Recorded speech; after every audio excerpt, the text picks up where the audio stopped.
Belum ada tuh sebetulnya Mas kali di mana-mana ya. Belum ada outlet sama sekali. Wow. Jualan franchise tapi belum ada outletnya. Belum ada outlet, bener. Saya bilang sama calon mitra saya, Mas, kalau di Batam, saya belum ada cabang. Tapi saya ada tempat untuk transit barang. Oh, oke. Iya. Saya bilang kayak gitu. Saya ada tempat untuk transit barang gitu. Kalau Mas mau ke sana, nggak apa-apa Mas. Nanti saya aturin jadwalnya. Wih, keren ya. Saya bilang kayak gitu. Habis itu, saya telepon saudara istri saya tuh. Saya jelasin, Mbak, saya mau minta tolong. Ini saya punya bisnis. Nah, bisnisnya itu kayak gini nih, saya jelasin tuh. Paket-paket kemitraannya apa aja, saya jelasin semua. Nah, ini orang mau datang. Nanti minta tolong, dijelasin. Terus minta tolong diyakinin kalau bisnis ini itu emang ada, bukan penipuan. Kalau tanya ada stok barang di situ, bilang aja masih dalam perjalanan. Dan itu beneran datang ke situ. Datang ke situ, dia akhirnya udah dijelasin kan, dia udah percaya, dan dia telepon saya minta dikirimin nomor rekening. Dia DP. Akhirnya waktu itu saya pakai uang dia ini ya buat beli peralatan. Jadi saya belanjain peralatan, bahan baku ya uang dari dia. Dari dia ya. Dari DP-nya dia, karena saya kan nggak punya uang kan.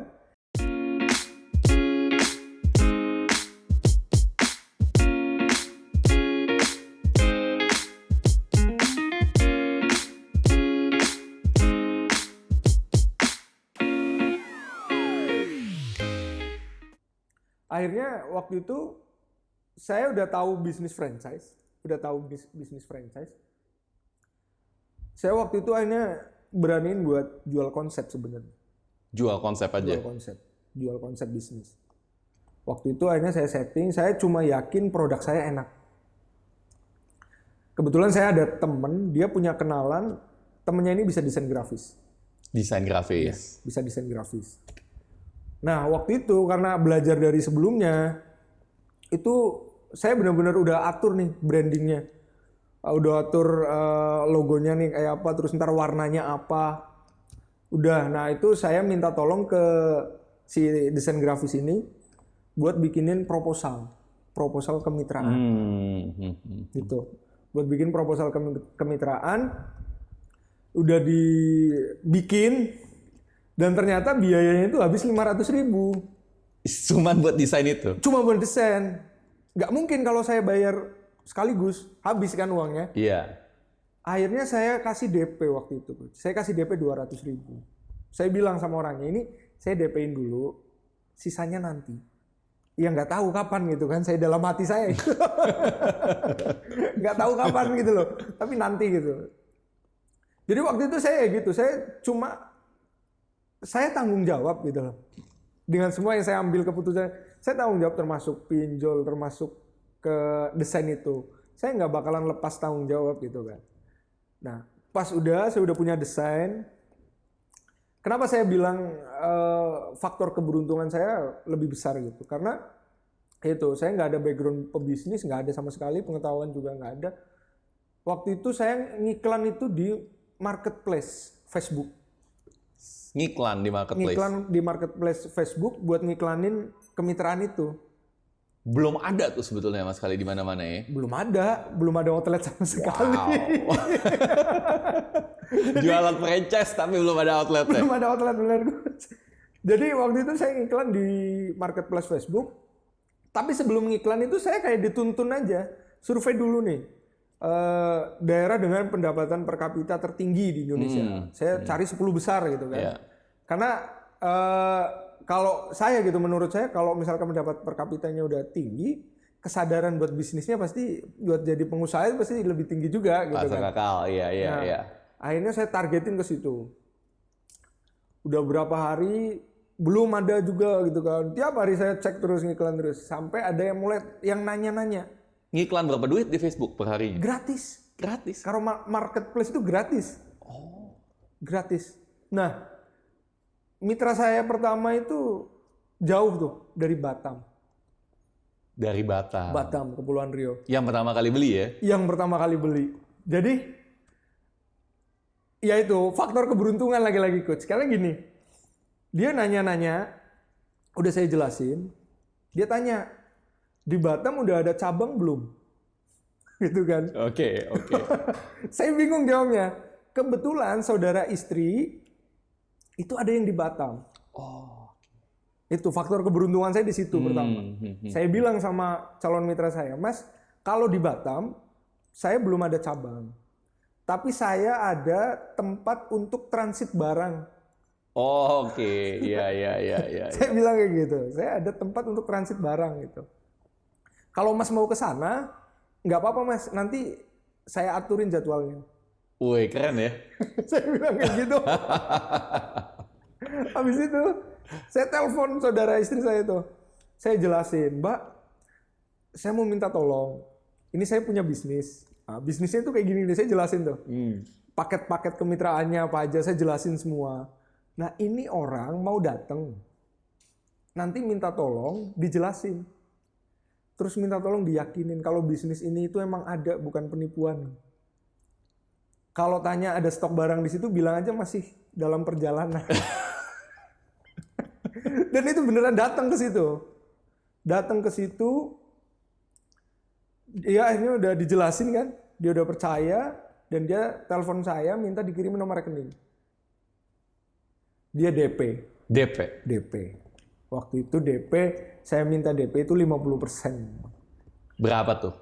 Itu masih kecil kok. Saya jual itu 4.500.000.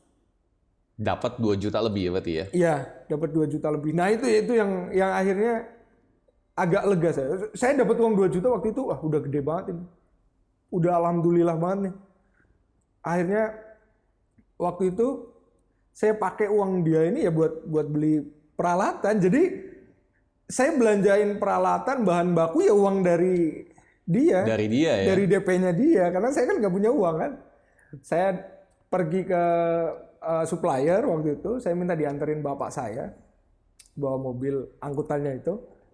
Saya beli cup itu mulai dari 200 piece. 200 piece cup. Bapak saya bilang, "Loh, kok nggak beli satu karton sekalian?" gitu kan. Saya bilangnya, "Enggak Pak, ini kita beli sesuai kebutuhan aja dulu." Ya karena kan nggak ada uangnya. Gitu. Tapi malu ya kalau ngomong ke bapak. Bener, saya nggak pernah cerita. Saya cerita itu setelah 1 tahun New Story udah jalan, udah kelihatan, dan saya baru ceritain semuanya. Kondisi saya di awal pandemi itu lagi down-downnya gitu kan, itu saya baru ceritain. Jadi waktu itu saya tutupin semua. Saya mulai dari 200 piece, makanya vendor yang print cup saya itu, dia itu benar-benar saksi gitu loh, saksi perjalanan saya dulu. Karena saya bawa motor, bawa cup 200, disablonin ke dia gitu. Dia, wah, dulu kesini bawa motor, bawa cup 200 ya Mas, sekarang udah 40.000 gitu. Wih, dari 200 ke 40.000. Ya, itu luar biasa. Jadi dari situ, dari Batam masuk, saya udah lebih pede. Saya kasih di bio Instagram, outlet udah ada di 2 provinsi ya. Jawa Tengah kan di rumah sama di Kepulauan Riau. Dulu saya benar-benar begitu ada yang masuk, saya tulisnya itu provinsi, 8 provinsi, berapa kota, kan lebih ini kan. Lebih menjamin lebih gitu. Menjamin gitu iya, kan. Betul. Ada dari Batam masuk Batang. Batang itu Semarang. Mau perbatasan Semarang tuh. Dia telepon juga, "Mas, kantornya di mana?" Saya bilang, "Kalau kantor kita belum ada Mas, tapi tempat produksi ada di Purbalingga gitu kan." Iya. Nah, saya Sherlock ke dia. "Kalau mau datang nggak mau Mas, datang aja." Nah itu saya pesen banner, saya pasang di tembok tuh, saya tulisin New Story Indonesia gitu kan. Jadi kelihatan bahwa ini loh tempatnya ada gitu. Modal banner ya? Modal banner. Orangnya datang, terus saya ini kan. Oh datang dia? Dia datang? Datang dan dia langsung DP juga. Jadi saya itu ibaratnya dimodalin 2 orang ini. Dari DP mereka berdua saya bisa hidup akhirnya. Dari saya tadinya udah nggak punya uang, dari 500.000 itu, saya bisa bangun bisnis itu. Tapi Mas penasaran. 2 kali gagal bisnis. 500.000 cuma duit dari pinjol nih. Tapi kok masih berani sih? Itu datang dari mana tuh keberaniannya? Kalau keberanian mungkin ya karena faktor kepepet. The power of kepepet itu memang benar-benar kekuatannya di situ mungkin ya sebenarnya. Karena waktu itu saya bangun yang New Story ini, Coach. Saya nggak ada harapan lain kecuali saya bisa bertahan hidup. Udah, karena kondisinya lagi pandemi kan. Yang penting saya bisa bertahan hidup. Saya bisa makan. Waktu itu kayak gitu. Nyari kerja? Sempet mau nyari kerja, cuma ada ini, ada apa ya, pergolakan di hati saya gitu. Dulu resign, katanya mau fokus bisnis gitu. Masa sekarang mau nyari kerja lagi? Terus aja kayak gitu. Sampai akhirnya ya udah. Saya pilih buat bangun New Story itu daripada ngelamar kerja. Saya udah siapin lamaran kerja sebenarnya, Coach. Saya dulu lumayan beruntung sebenarnya. Ngelamar kerja itu langsung diterima gitu kan. Cuma pas saya mau ngelamar kerja lagi, ya itu ada pertentangan gitu loh. Dalam hati saya sendiri gitu. Dulu resign katanya mau fokus bisnis, kenapa sekarang mau nyari kerja lagi? Nah itu akhirnya saya fokus, udah saya mau bikin New Story. Oke. Nah, setelah punya 2 cabang tuh, kan udah akhirnya jual 2 franchise. Iya. Selanjutnya gimana? Abis dari 2 franchise itu, akhirnya udah mulai nih, saya punya uang buat foto produk. Udah mulai bagus ya? Ya, udah mulai bagus. Yang sebelumnya itu nggak ada foto produk sama sekali, Coach. Menunya ya itu, tulisan. Oh iya. Tulisan pakai, ya didesain lah, grafis lah ya. Sederhana banget lah. Sederhana banget. Mitra nanya, Mas, pakai yang ada ini dong foto produknya. Saya bilang, Mas, kalau daftar menu yang pakai foto produk itu sekarang udah banyak banget. Jadi kita cari yang beda. Bisa aja. Jadi waktu itu menunya misalkan red velvet coklat gitu kan. Itu kan 2 warna, merah sama coklat. Di bawahnya saya kasih garis merah sama garis coklat gitu. Itu buat keterangannya gitu loh. Ini produknya itu warnanya ini gitu. Jadi waktu itu ya gitu, dari Batam masuk Makassar. Masuk Makassar. Makassar. Jauh banget ya kelemparnya. Iya. Kebetulan jauh-jauh. Jadi Makassar, Palembang, masuk Tangerang masuk. Nah itu akhirnya saya semakin percaya diri gitu kan. 3 bulan, bulan ketiga, sebulan saya bisa dapat 36 mitra. Sebulan? Sebulan. Di bulan ketiga itu. Nah dari bulan ketiga itulah saya benar-benar hidup. Karena saya dapat omset di atas 100 juta pertama saya di bulan ketiga itu. Di bulan setelah ketiga? Bangkrut, ya. Setelah bangkrut. Jadi setelah bikin bisnis lagi, 3 bulan, omset udah 100 juta lebih? Iya, 120. Saya masih ingat banget, 125.500.000. Dengan 30-an cabang? Dengan 36 mitra itu di bulan Juni. Cepet banget ya? Dan iya, alhamdulillah jadi bulan pertama saya dapet 6 mitra. Bulan kedua juga sama, 6 mitra. Nah, bulan ketiga 36 mitra. Nah, pelajarannya jangan pernah nyerah. Betul. Tapi tentunya harus tahu mau kemana. Iya. Nah, habis dari situ, nah di bulan ketiga inilah, ketika saya udah dapat 36 mitra, saya mulai pengen belajar gitu. Karena saya ingat dulu saya gagal nih. Karena saya nggak mau belajar gitu. Saya nggak mau belajar, saya terlalu pede, udah produk saya enak kok, nggak diapa-apain juga laku. Udah pernah gagal ya dulu ya? Iya. Nah dari situ saya harus belajar. Waktu itu begitu 3 bulan karena saya udah ada cash flow ya kan, udah punya uang. Saya nyari kayak kursus gitu. Ada kelas. Boleh sebut merek nggak sih? Boleh sebut aja. Saya ikut EU waktu itu. Oh iya. EU. Saya berangkat ke Jogja waktu itu. Nah dari situ saya mulai tahu itu kan, karena ketemu sama mentor-mentor yang memang dia itu praktisi gitu, dia itu memang pelaku bisnis gitu kan. Dari situ saya belajar ngobrol-ngobrol, akhirnya saya mulai tahu gitu kan. mulai memetakan nih ke depan mau ngapain gitu kan. Habis itu terus saya ikut foodies yang punya Mas Rex dan kawan-kawan. Terus belajar. Dari situ yang dulu saya itu agak sayang nih kalau misalkan buat beli kelas gitu kan, Iya. buat gitu kan, sayang gitu kan, tapi enggak gitu. Ini investasi gitu loh. Dan dari situ makanya saya waktu itu saya yakin kalau bisnis saya pengen sustain, pengen terus berkembang, saya harus punya ilmu, saya harus belajar. Itu. Dan belajar kalau bisa dengan sebanyak-banyaknya orang ya. Betul, sebanyak-banyaknya orang. Karena setiap orang itu pasti punya pengalaman yang beda-beda, gitu kan. Betul. Kita itu belajar dari pengalaman mereka.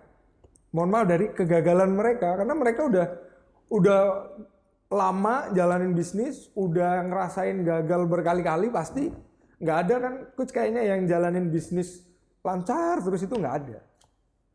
Bisnis yang lancar aja itu kayaknya cuman di alam mimpi. Itu jadi dari situ saya belajar terus loh. Sampai hari ini saya ikut kelas apa saya ambil, termasuk yaitu saya memang sering nontonin channel-channelnya Coach Yudi karena yaitu ini benar-benar menginspirasi gitu, terutama yang wawancara dengan Pak Johari Sen itu benar-benar menginspirasi banget dan ya kita bisa gitu loh, kita harus bisa gitu. Dan kita harus bermanfaat ya gitu. Harus bermanfaat ya. Harus bermanfaat. Dan dari 36 cabang setelah itu jadi 200 itu kan cepat juga ya, eksponensial ya. Betul. Itu gimana lagi tuh? Jadi alhamdulillah dari pertama kali New Story ini saya mitrain sampai dengan bulan ini, setiap bulan itu pasti ada mitra baru. Itu pasti. Setiap bulan alhamdulillah selalu ada penambahan mitra baru gitu kan. Ya itu, cuma saya kurang lebih hampir satu tahun lebih itu saya nggak pernah nikmatin profitnya, hasilnya. Karena saya emang nggak punya modal gitu kan. Saya cuma dari uang 500.000, saya beli powder waktu itu dari 5 kilo sampai sekarang 1 ton. Dari 5 kilo sampai 1 ton. Ya, dari 5 kilo sampai 1 ton. Itu dari laba ditahan.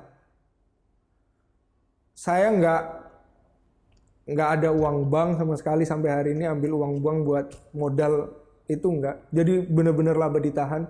Dari cup yang tadinya cuma 200 sampai 40.000 sampai 60.000 itu laba ditahan semua. Jadi saya ambil itu dari profit itu saya ambil yaitu buat kebutuhan istri. Udah sisanya saya masukin ke situ semua. Jadi digulung lagi di bisnis. Digulung lagi, bener. Bukan dipakai ya? Bukan dipakai. Bukan untuk konsumtif ya? Bukan. Jadi digulung lagi gitu. Tapi bukannya jadi semuanya jadi murah banget sekarang udah kaya.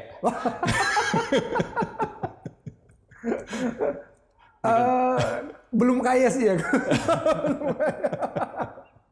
Aduh. Tapi ya itu akhirnya karena saya mikirnya gini, oke sekarang kita, masih dikasih lancar gitu kan. Tapi suatu saat pasti ada sesuatu, ada masalah yang nah saya harus investasi ke situ dulu. Termasuk ke pengetahuan dan lain-lain. SDM gitu kan. Itu. Guys, ini satu hal yang penting banget untuk dipelajarin bahwa kalau dalam bisnis itu penting ada emergency funds.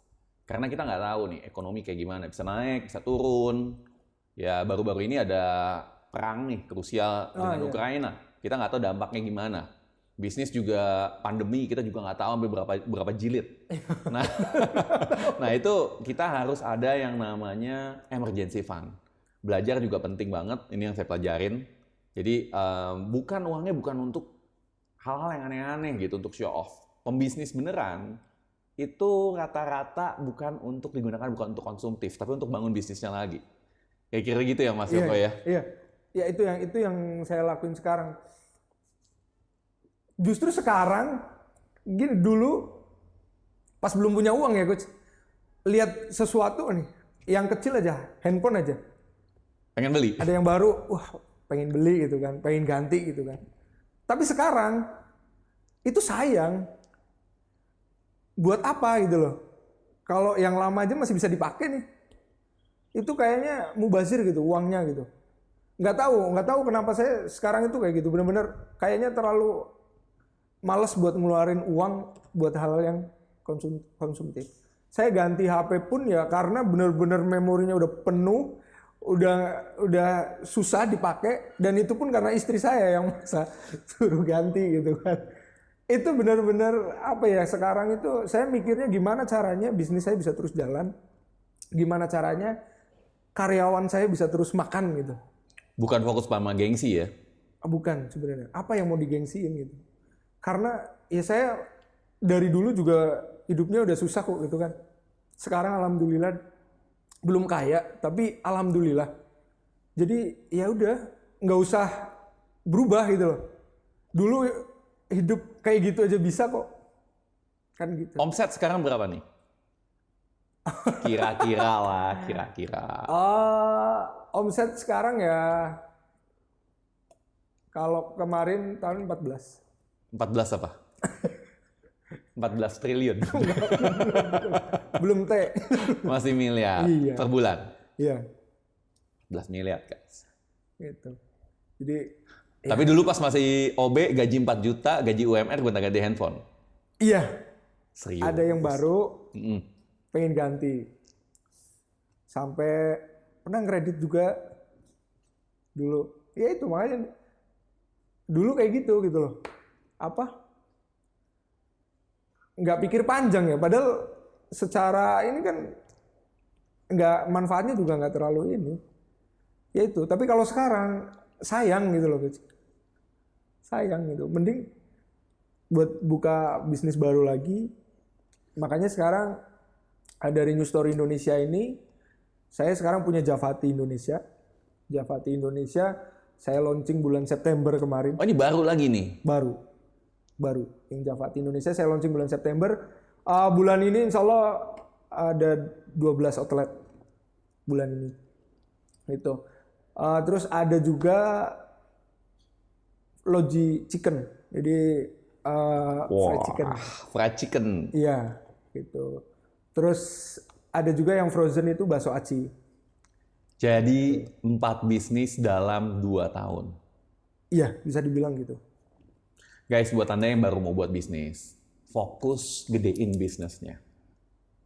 Ibaratnya kayak kalau Anda punya angsa emas, jangan dipotong angsanya, tapi dimakan telurnya. Kalau bisa juga telurnya dibuat untuk jadi angsa emas lagi, jangan semuanya dimakan. Nah, seperti Mas Yoko, bisnisnya dalam 2 tahun ini jadi 4. Padahal awal-awalnya modal pinjol 500.000. Ya itu makanya ya buat teman-teman, kadang saya buktiin omongan dari Om Bob Sadino almarhum bahwa bisnis itu modal utamanya bukan uang. Kalau dulu saya mikir ya nggak mungkin lah, bisnis pasti butuh uang gitu kan. Tapi ya benar, bisnis itu modal utamanya bukan uang, tapi kemauan. Kemauan yang kuat, tekad yang kuat itu lebih berharga dari uang gitu loh. Karena mau punya uang sebanyak apapun, kalau nggak ada kemauan, nggak ada tekad, ya udah nggak jadi apa-apa. Itu kan, uang itu kan pasti habis. Nah, makanya kalau sekarang saya punya kesimpulan gini, Coach.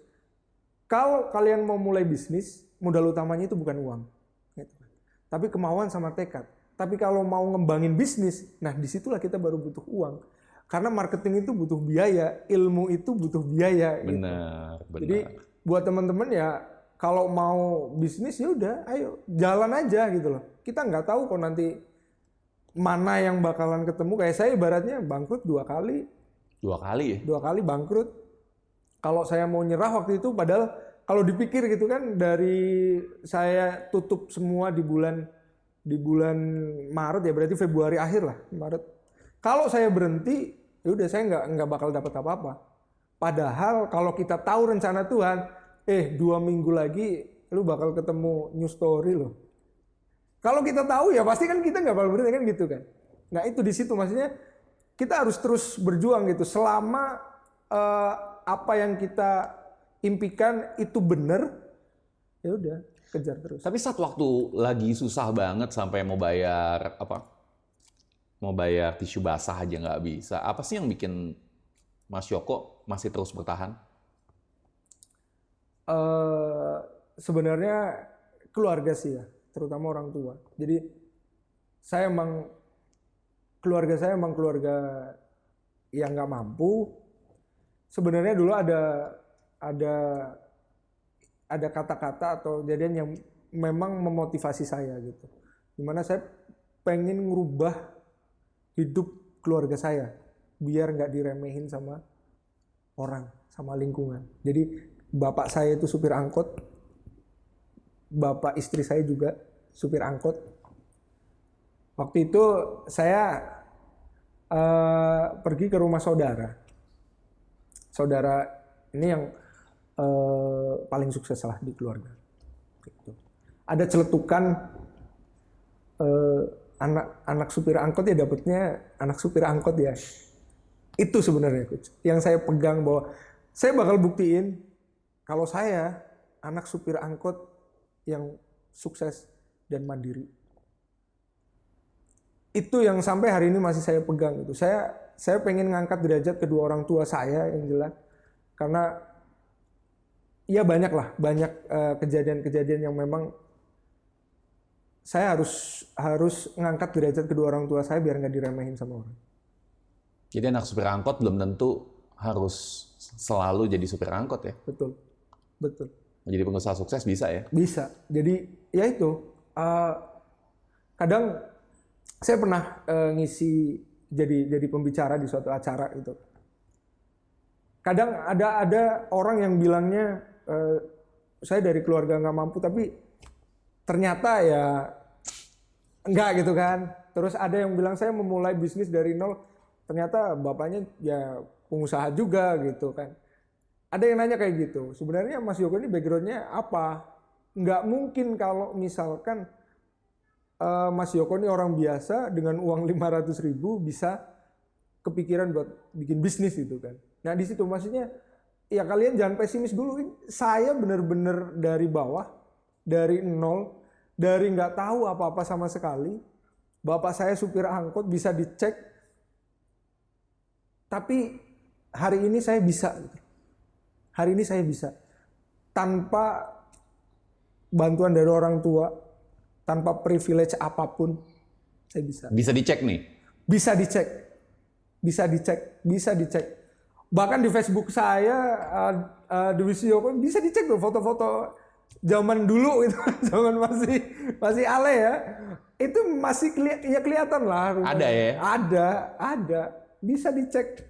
Mau main bisa ya di Pengalusan, Desa Pengalusan, Kabupaten Purbalingga. Kalian bisa main. Tuh, bisa. Ada tuh. Bisa dicek. Bisa. Saya benar-benar anak desa. Sinyal aja susah. Sekarang gampang karena saya bisa masang IndiHome di rumah gitu kan. Sekolahnya dulu di mana tuh SD? Jadi ketahuan. SD-nya SD Negeri 3 Pengalusan di desa juga. Jadi bisa tanya tuh di SD atau SMP ya, ketahuan ya. Bisa.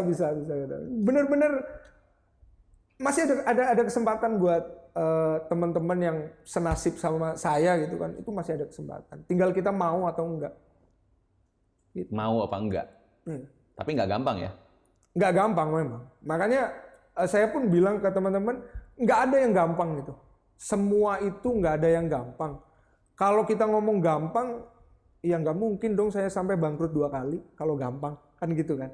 Jadi nggak ada yang gampang, tapi bukan berarti nggak mungkin. Masih ada kemungkinan kalau kita mau, kan gitu.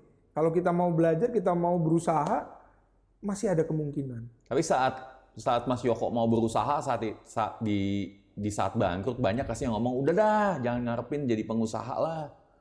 Orang tua saya sebenarnya nggak setuju, Coach. Oh gitu? Iya, dari dulu itu ya kalau pas saya udah mulai tahu pengusaha gitu, saya mau jadi pengusaha gitu. Orang tua saya masih udah kuliahnya diselesain, habis kuliah terus ntar kerja, ya jualan itu sebagai sampingan. Kayak gitu. Itu wajar ya, karena mindset orang desa yang dipandang di desa itu mereka yang pagi-pagi keluar rumah pakai seragam kerja ke kantor. Makanya orang tua ya nggak ada salahnya juga ketika Nggak ada pengen salahnya anaknya ya. kayak gitu, kan gitu. Karena memang lingkungannya kayak gitu kan. Dan kebetulan ada keluarga saya yang memang bisa dibilang sukses gitu kan. Nah tapi ya saya nggak pernah ngelawan pakai kata-kata atau enggak. Ya udah, saya tetap jalanin aja apa yang saya pengen gitu, apa yang saya tuju gitu kan. Sampai akhirnya sekarang saya ada di titik ini dan orang tua dukung semua. Jadi dibuktiin aja deh. Betul, dibuktiin aja. Udah, kita nggak usah buktiin pakai omongan gitu loh. Saya pengen ini, nggak usah, udah kerjain apa yang kita yakini itu benar. Udah, ntar biar hasilnya aja yang jawab. Walaupun ditentang awalnya. Walaupun ditentang. Di awal itu memang ditentang, tapi karena saya terus aja sampai waktu itu ada pendaftaran CPNS. Ibu saya masih agak dorong saya buat ikut. Tapi bapak saya ya udahlah, orang anak pengennya di situ ya nggak usah dipaksain gitu. Pengennya usaha ya udah kita dukung aja. Nah itu kan udah mulai kan. Dan alhamdulillah saya bisa dikasih kesempatan buat buktiin ke orang tua, ini loh yang saya maksud pengen jadi pengusaha itu ini. Gitu. Karena di desa itu gini coach, orang jualan di pasar gitu kan, yaitu pengusaha. Mindsetnya begitu. Mindsetnya begitu. Nah, cuma ya itu saya pengen ini loh yang saya maksud, saya pengen jadi pengusaha itu ini gitu loh. Akhirnya sekarang alhamdulillah udah orang tua udah dukung semua dan bisa wujudin impian saya dulu. Jadi dulu waktu sekolah itu saya punya impian tuh gini. Saya lihat orang yang nggak punya ijazah, mohon maaf nggak punya keberuntungan buat sekolah sampai tinggi, mereka itu mau nyari kerja kan susah. Betul. Kan gitu. Betul. Jadi saya dulu mikir gini, gimana mereka mau memperbaiki keturunan mereka biar bisa sekolah tinggi kalau mereka aja nggak dapat penghasilan yang sesuai gitu loh. Ya. Karena kerjanya serabutan gitu kan. Betul. Gimana caranya ngelamar kerja itu ada bagian-bagian tertentu yang memang harus orang-orang yang expert di bidangnya gitu kan.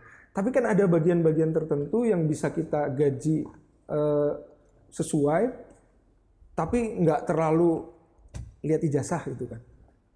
Nah itu hari ini saya terapin itu. Jadi saya ngerekrut karyawan untuk bagian-bagian tertentu. Karyawan saya ada yang nggak lulus SD sama sekali. Nggak lulus SD juga terima? Lulus SD sama sekali, saya terima. Jadi ijazah sebetulnya penting nggak sih?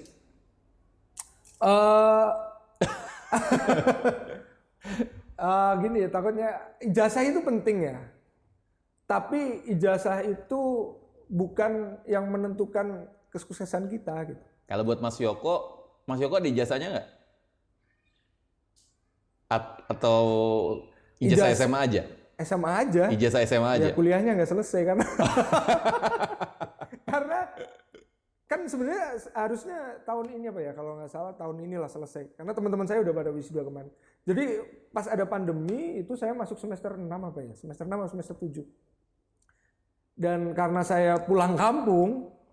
Karena bangkrut itu ya? Iya kan, karena saya pulang kampung, daring juga kan, pandemi kan. Itu udah agak males dan waktu itu udah sibuk ngurusin new story. Akhirnya sampai sekarang. Belum saya lanjutin atau nggak tahu saya mau lanjutin. Tapi salah satu yang memang mau saya buktiin di kampung saya itu, sekolah tinggi juga belum tentu menentukan kesuksesan juga. Semua itu balik ke diri kita kok. Ya mohon maaf, saya hari ini, saya tadi cerita memang saya sekolah agak bandel kan, SMA 5 tahun. Tapi hari ini yang mereka dulu sekolah pinter, satu angkatan sama saya, mereka lulus dulu, hari ini dia jadi karyawan saya. Jadi ya itu, maksudnya ada kebanggaan tersendiri sebenarnya coach. Dulu dia anak rajin, sekolahnya mulus dia daripada saya dicap bandel di sekolah gitu kan. Tapi hari ini dia jadi karyawan saya. Gitu. Jadi itu. Cuman lulus SMA udah jadi bos ratusan outlet. Iya benar. Jadi gitu. Jadi ya sebenarnya semua balik ke diri kita. Kalau kalian mau sukses, ini yang saya jalanin. kalian muliakan orang tua kalian, insya Allah kalian juga nanti bakal dimuliain sama Tuhan. Muliakan orang tua. Muliakan orang tua. Itu benar-benar nyata. Itu yang saya alamin sekarang mungkin yaitu kenapa bisnis saya di masa pandemi ini bisa terus bertahan, bahkan terus berkembang, ya karena itu. Orientasi saya cuma pengen bahagiain orang tua sama istri.